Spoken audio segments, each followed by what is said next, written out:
جیسے لوگوں کی سوچ کے پرے ہیں، عقل و فہم کے پرے ہیں، کہ انسان جب ان کے اقوال کو پڑھتا ہے تو اکثر و بیشتر سوچ میں پڑ جاتا ہے یہ انہوں نے کیا لکھ دیا. لیکن معاملہ یہ ہوتا ہے کہ یہ جو انہوں نے لکھا ہوتا ہے وہ ہماری سمجھ کے بعد ہوتا ہے. جیسے سمجھ کے لیے بھی علم کی بات آتی ہے کہ بھئی سمجھنے کے لیے انسان کو علم کی ضرورت ہوتی ہے. تو علم کے معاملے میں اگر لیا جائے تو مجھے مولانا کائنات کا وہ قول بار بار یاد آتا ہے کہ مولانا مشکل کشا مرتضی علیہ السلام فرماتے ہیں کہ 1 کلو علم سمجھنے کے لیے 10 من عقل کی ضرورت ہوتی ہے. اب انسان سوچے کہ یار 1 کلو علم میں ترازو میں رکھوں اور پھر 1 ترازو میں 10 من عقل رکھوں، تو وہاں آپ سمجھ سکتے ہو کہ اس کی سمجھ میں وہ بات نہیں ہے.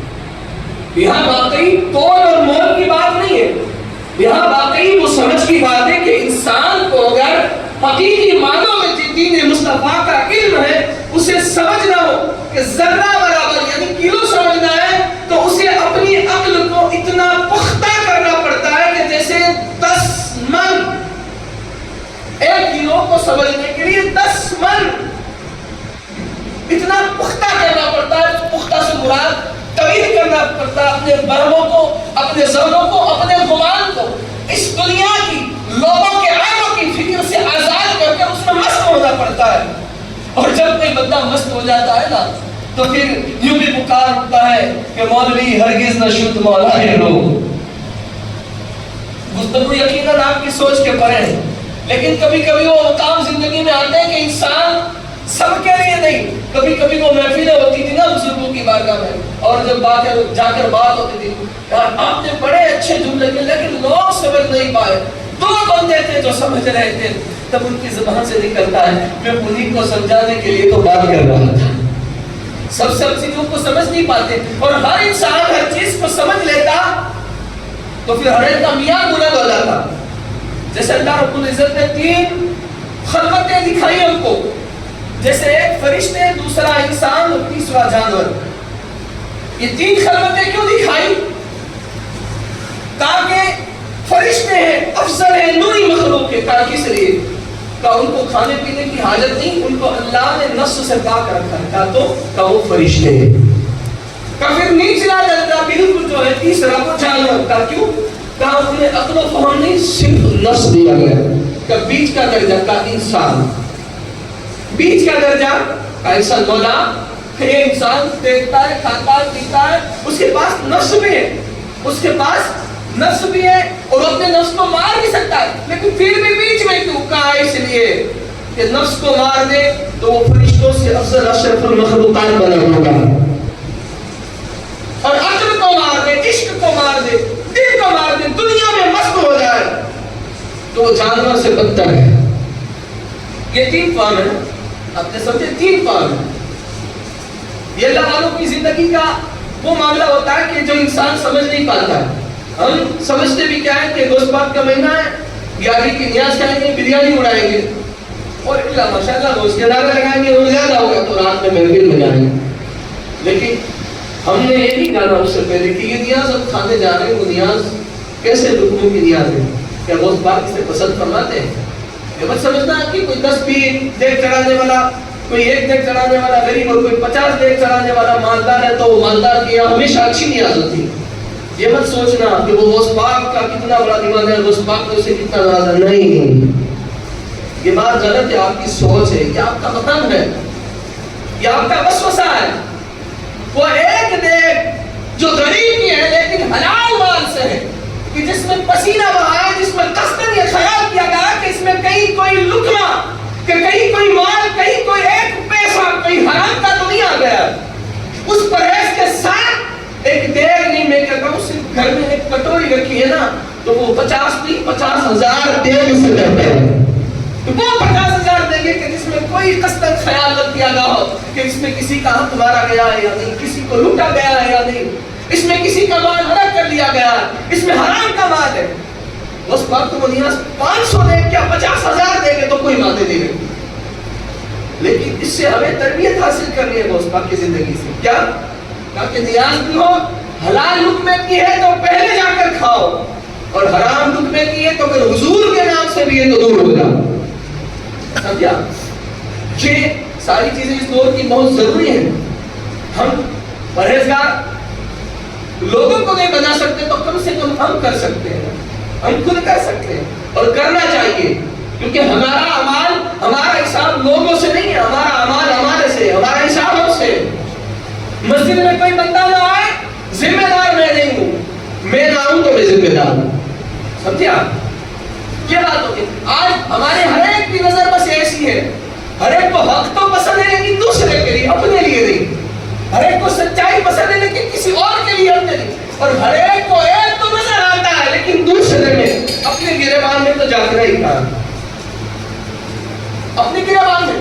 میں کہتا ہوں لوگوں کی فکر سے مولا کائنات فرماتے کہ سکون چاہتے ہو, اللہ کی قربت چاہتے ہو تو لوگوں سے بے نیاز ہو جاؤ, دنیا سے بے نیاز ہو جاؤ.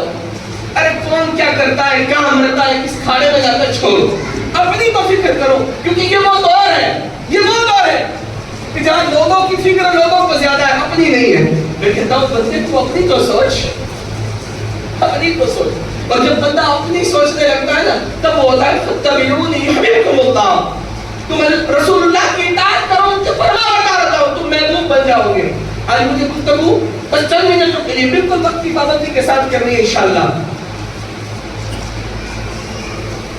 محبوب کی بات آئی اور کل دن بھی گزرا.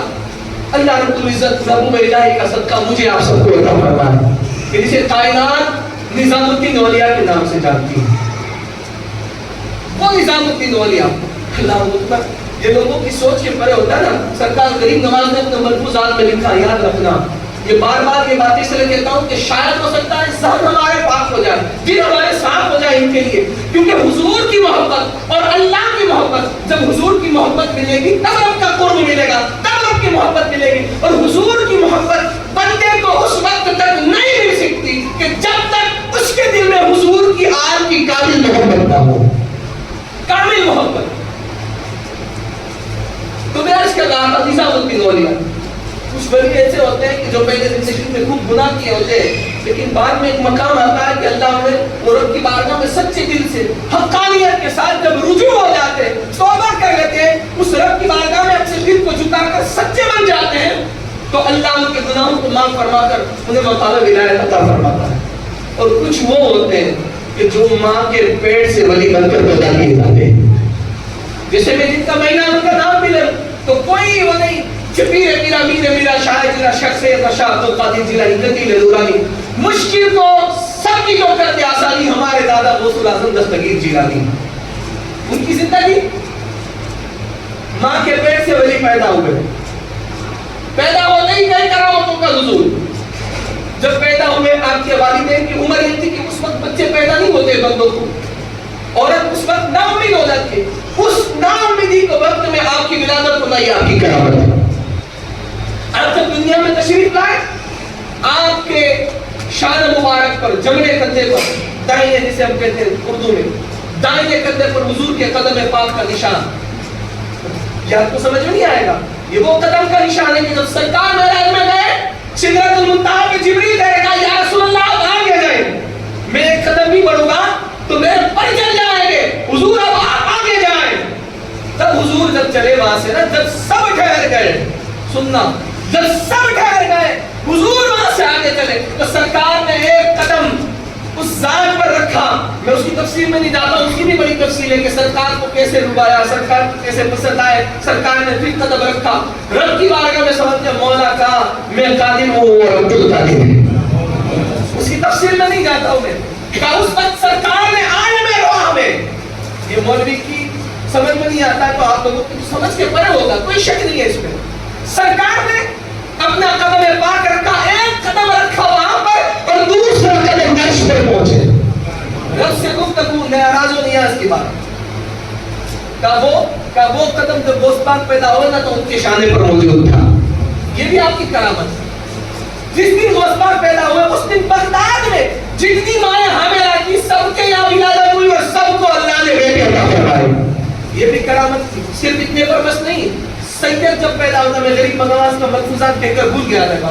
غریب نواز اپنے ملفوظات میں خود عطا رسول ہند ولی لکھتے ہیں کہ ایک سید جب پیدا ہوتا ہے نا تو وہ 15 رجل کے ساتھ پیدا ہوتا ہے. کتنے؟ عام انسان بنا درجے کے پیدا ہوتا ہے. سید جب پیدا ہوتا ہے حضور فرماتے ہیں, غریب نواز فرماتے ہیں 15 درجوں کے ساتھ پیدا ہوتا ہے, اسے چاہیے کہ وہ 100 درجے مدد کر دیا. یہ وہ ذات ہے نا, غریب نواز نے فرمایا. تو سرکار جب گوشت پاک پیدا ہوئے تو یہ کرامت ہے, جتنے اس دن بیٹے پیدا ہوئے سب کو اللہ نے ولایت عطا فرمائی. گوشت پاک کا صدقہ یہ بھی کرامت. آپ غالباً 29 شعبان کو پیدا ہوئے, ایک رمضان کو روزہ دودھ نہیں پیا والدہ کا. روایتوں میں آتا ہے سیرت غوث اعظم کتاب میں پڑھے لکھے کہ پھر لوگ جب تھنا ماحول ہوتا تو لوگوں کو پتہ نہ ہوتا رمضان کا روزہ کب ہوا ہے نہیں, چاند دکھائے ہمیں, تو لوگ حضرت ام الخیر فاطمہ یعنی غوث پاک کے گھر پر تشریف لاتے اور پھر پوچھتے کہ آپ کے بچے نے دودھ پیا یا نہیں. کہا کیوں؟ کہا کہ اگر کہتے کہ نہیں پیا, ابھی تو 2-4 دن کی زندگی ہے, 1 سال کی زندگی ہے غوث پاک کی عمر, اور کہتے کہ نہیں پیا ہے تو لوگ سمجھ جاتے کہ آج روزہ ہو چکا ہے, اور کہا کہ پیا ہے تو لوگ سمجھ جاتے کہ چاند نہیں نظر آئے گا, کھا لو.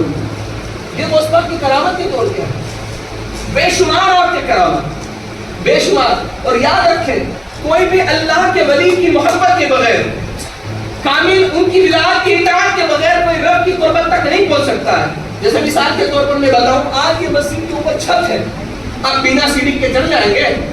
بولو, بنا سیڑھی کے چڑھ سکتے نہیں, کہاں پھر سیڑھی چاہیے. تو جب تک عبادت الہیہ میں محمد آل محمد کا وسیلہ نہ ہو رب کسی کی عبادتوں کو بھی قبول نہیں کرتا. اور بتاؤں تم میں اور ان نبی کے گھر والوں میں فرق یہ ہے, عام میں اور نبی کے گھر والوں میں فرق یہ ہے کہ نبی کے گھر والوں کا ذکر نماز میں نہ ہو تو نماز نہیں ہوتی.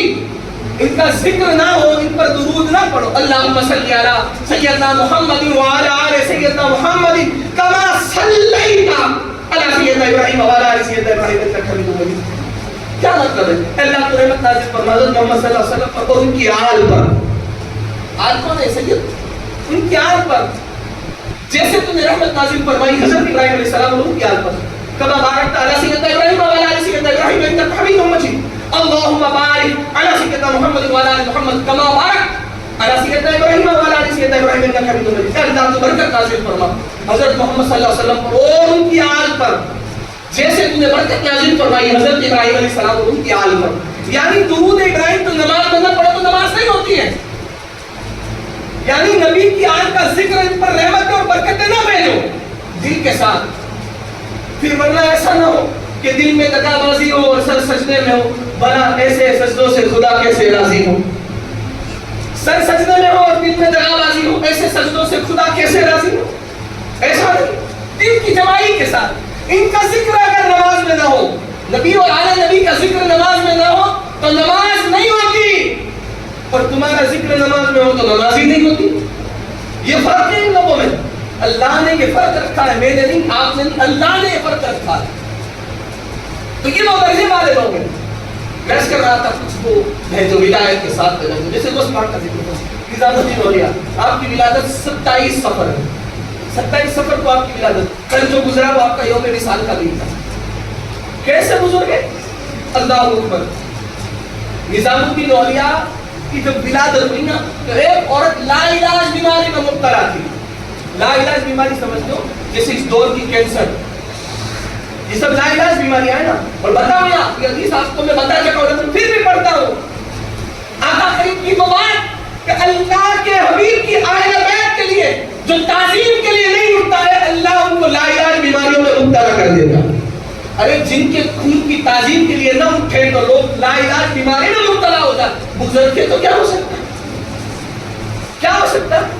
آپ سمجھتے ہیں اپنے ذہن سے. نظام الدین اولیاء کہ جب ولادت ہوئی نا تو ایک گڑیا تھی لا علاج بیماری میں مبتلا تھی.